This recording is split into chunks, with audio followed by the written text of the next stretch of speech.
Respected Minister of Health and Family Welfare, C. Arvind Limbavalaji, Dr. Devadasan, Dr. Bruno Gressils, Dr. Sundar Raman, Dr. Mohan Raj, and my senior colleague, Madam Sujata Rao, Dr. Sudarshan, and many of the friends from the field, and all the distinguished participants of this two-day conference.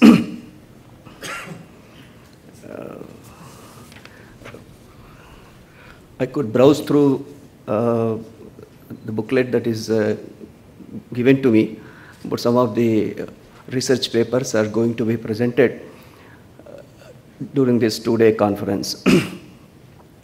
When we talk of the evidence, in fact, this is my second stint in health as Principal Secretary, but most of my tenure career I spent in social sectors, mainly in education and rural development.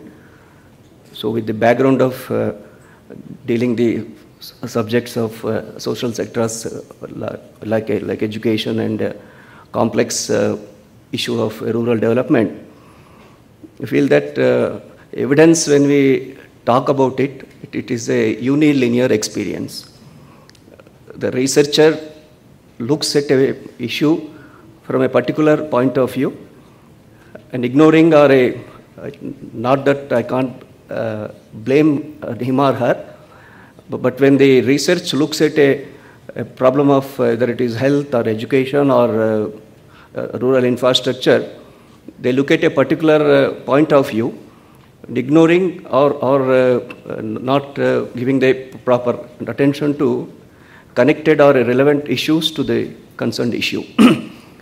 So here the evidence based, when we, though it is required, but when you look at evidence, very often it is subjective, very often it is clouded by one's own perceptions or one's own socio-economic backgrounds.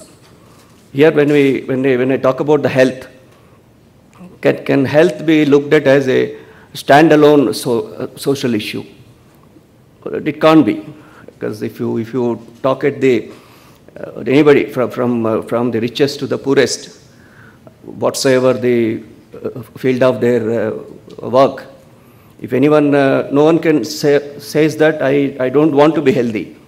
So whether it is a landless agricultural laborer in the village, or a small and marginal farmer, or a worker in a construction site in the cities, or a petty traders living in urban slums, or if you look at the top CEOs of any big corporate house, anyone with wealth and power, no one says I don't want to be healthy.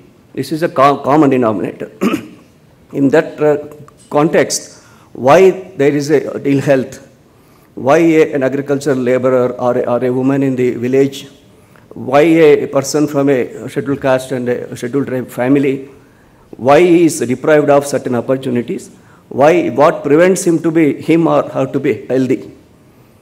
So this point, I look at it, I say that in social sectors, whether in education or rural development, we spoke about inequality traps, we spoke of debt trap, etc.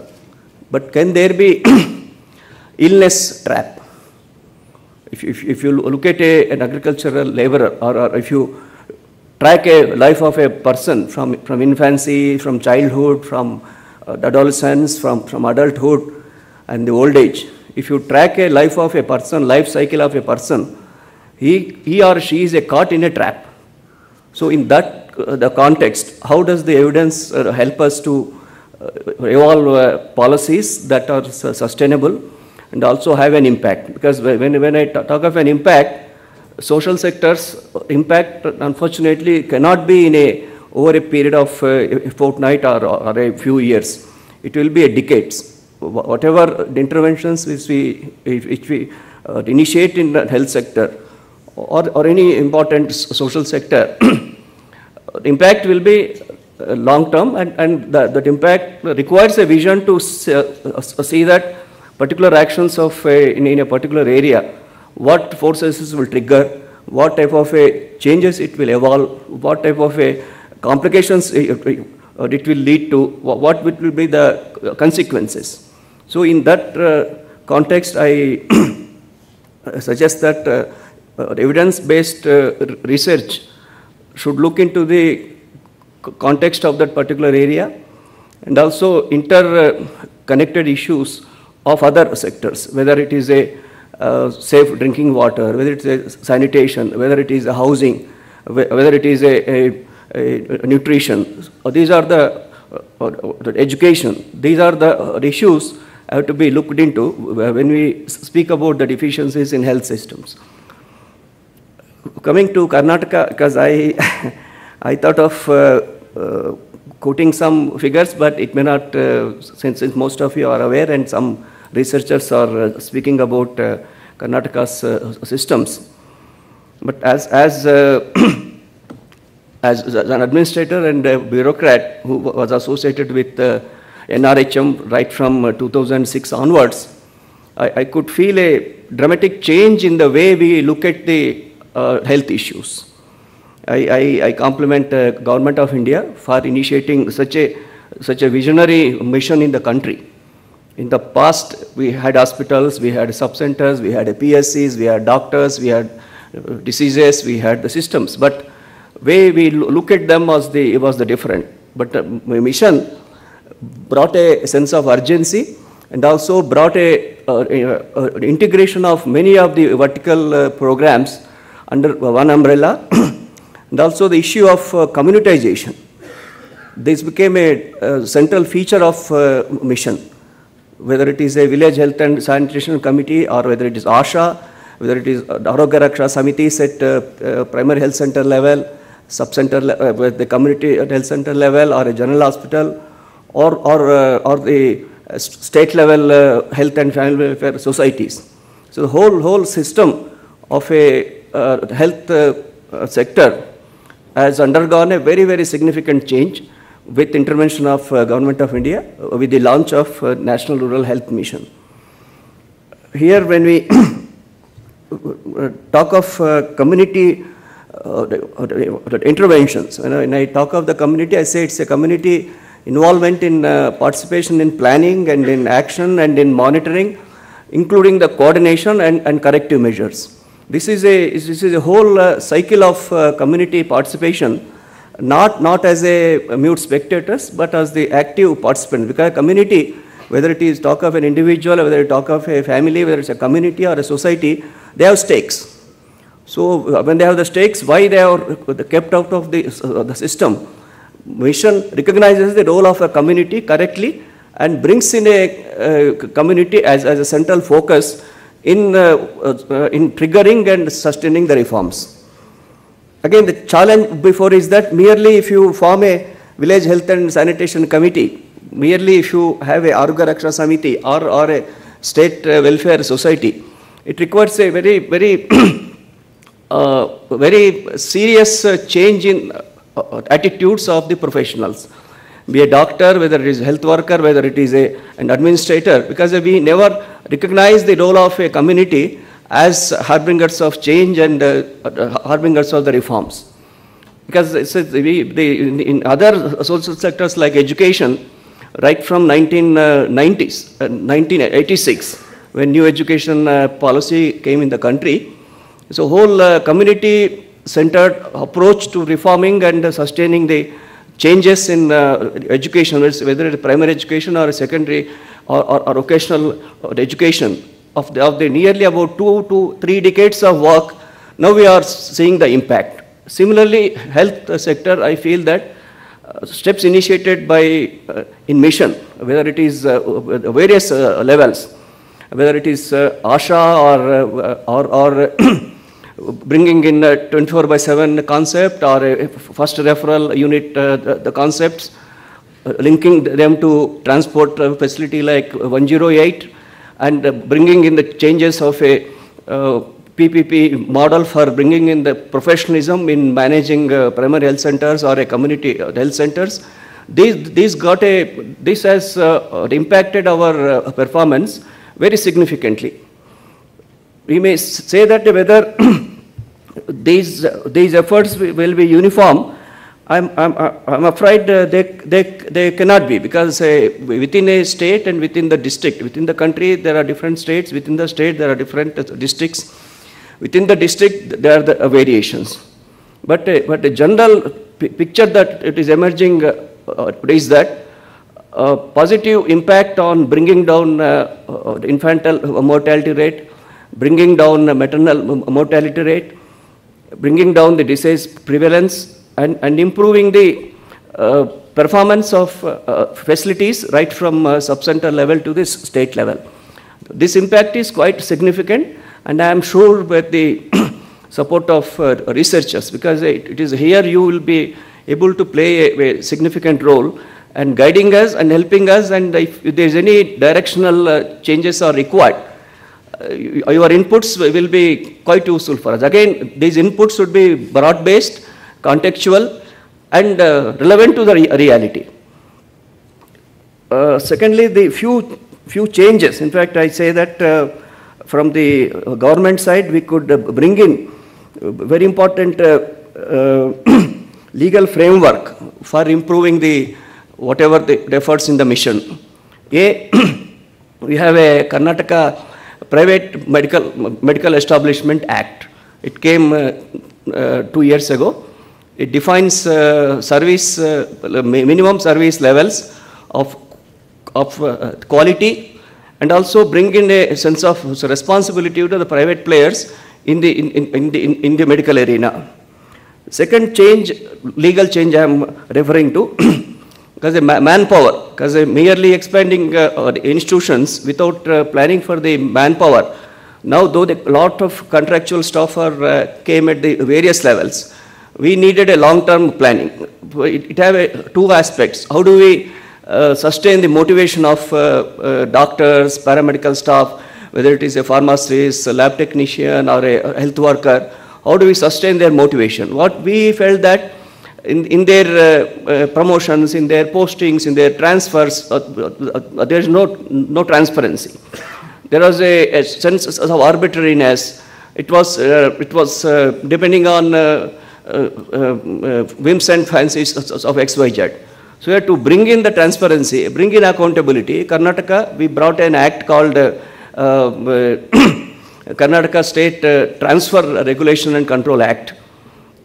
Here all the transfers of professionals, right from medical officers, specialists, they are all guided by a process of counseling, where there is where it is transparent, and it is though it is have some difficulties, because after implementing the act, we found that there are some gaps. So these gaps over a period of time, we will be able to look at them and bridge those gaps and make this act more effective and more relevant to the ground realities. Third is that recently the state legislature came out with an act amending, making it compulsory rural service for those students who join MBBS or a PG or a master's.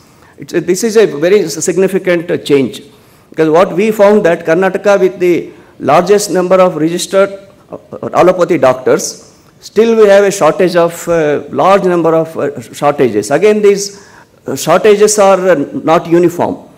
In northern districts like Bidar, Gulbarga, Raichur, Gopal, Bijapur, Bagalkot, where we need the services of professionals, where we need the service of doctors, we need the service of paramedics.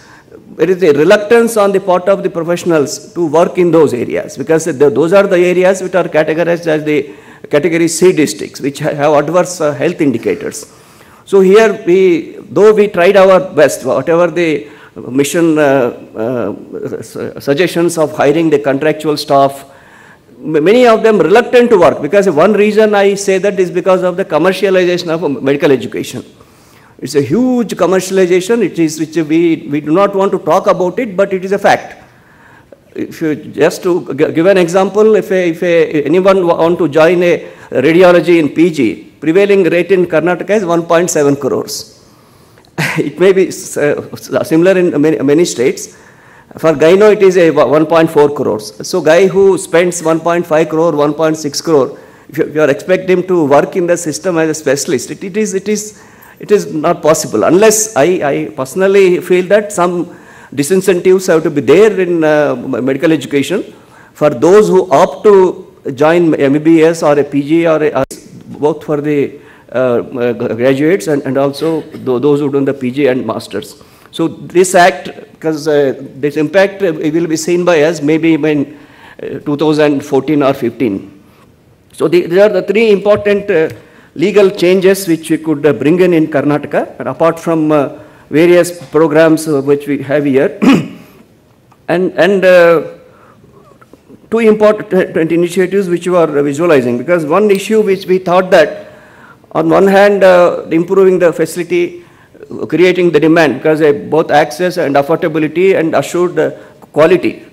This requires one important component which we see the out of pocket expenses of the rural poor and also the middle classes. This way we look at it that the cost of the medicines and drugs. So we could learn from experience of other states. Very soon state will be coming out with a program in bringing in generic medicine stores, generic pharmacies. Here again, generic means it's not all types of stuff. There's a good quality generic medicines, making it available, because already in Karnataka, all the primary health centers, community health centers, it is a free medicines. It is going on for more than 2 decades. But certain formulation, certain drugs which are not categorized as essential are not available in the government and hospitals, whether it is a PSC or a CSC or a district hospital or a state level hospital. So here, making the generic quality generic medicines and available to not only the clientele of government facilities and also to the general public. So this process we started now, maybe next to 2 to 3 months time, we will be able to launch the program in Karnataka. Finally, when I say access and affordability and assured quality, I'm happy to share that our minister yesterday, 4 hours he was doing a review of the programs, and I could see that it's about my previous tenure and present tenure for the first time. Minister of Health sitting with the people at those working in a department of various levels, whether the research officers or a program officers or a deputy directors or a joint directors, commissioner or a director, if you're reviewing all the programs threadbare. I'm saying that yesterday experience was that some of my colleagues were expressing, it was highly motivational, because here I make it a point. The other day I was participating in a meeting in Delhi, where we said that it's particularly sensitizing the political class. In fact, whether it is a panchayat pradhan in a village or a member of parliament, they have stakes. We think that they do not have the stake, they have the stakes. No member of parliament wants to have a high infantile mortality rate, high disease prevalence, high maternal mortality. No one wants, whether it is a panchayat president or whether it is a member of parliament. But they feel that it is nothing, they have nothing to do with this. If you could initiate this process of involving the political class right from the Gram Panchayat level to the parliament, saying that some sort of a common acceptable agenda. Yes, in my area, my constituency, in the next 5 years, infantile mortality will come down by 30% or a 40%. Maternal mortality will come down by 50%. In my area, there should not be any vector-borne disease. In my area, there should be immunization. It will be minimum 90 to 95%. If this type of processes we could trigger, I'm seeing that because as officials, as professionals, as of all the directors, deputy directors, we have a role to play. But in the saying that sustaining these efforts requires a consensus from the political class. I'm sure that evidence has to be built into this aspect, because good practices is also fetch good processes, good practices, also good politics. Here I have to share that our minister in the past, we were in education department together, where we could plan and trigger improving the gross enrollment ratio in collegiate education. We had a systematic plan of next to 2 to 3 years, a period of 3 years, where you could see the significant increase in the gross enrollment rate at educational levels of collegiate levels. So similarly, if you have a long-term perspective of bringing in the changes and reforms, that is a more, that will be community-centered, quality conscious, and the result-oriented. And I am sure by engaging the political class in the debate and also involving them as the partners of, because partners of change, our performance will be better, our quality will improve, and our efficiency will improve. With these words, I thank Dr. Devadasan for giving me an opportunity to share some of my thoughts, and I am sure this conference will throw light of problems in the field and also help us to sustain efforts to achieve Millennium Development Goals. Thank you.